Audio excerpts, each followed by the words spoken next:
Ano ang siya nagluto ni mo dahil? Palitaw, ngayon ka? Manamang binignit.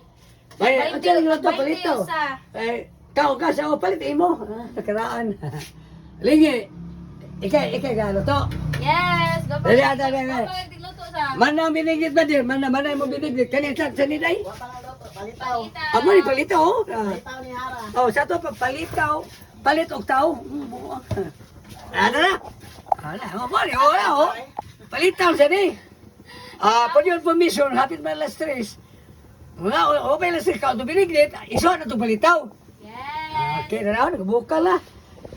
Guys, kaning, kita mga Katoliko, mutahod tano sa atong relihiyon niya, nga ginili, nga ikam kaong baboy, karnitanan. Okay, man itong silbing na anda, no, nga Katoliko. Mana, primero, binignit me. Kaya balitaw. Awat ka sabi ha. Balitaw ni. Okay. Amala na guys. Amala na among kuhan niya binignit balitaw. Inanal ko silbi bang pasa ba. Da tigluto ay. Gigaba ko pag riban. Yes! Tawad sa palitaw, nakapariban ko. Ada. Wala ka na mali.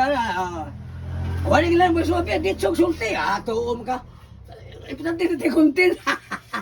True! Bahala ko evening. Evening sa may evening. Ito na all evening. Evening ka na muslingan. Matay mo sa evening. Wala sa bakoy. Tara! Okay, basta kay palitaw ni. Okay, bye-bye. Palitaw. Yun,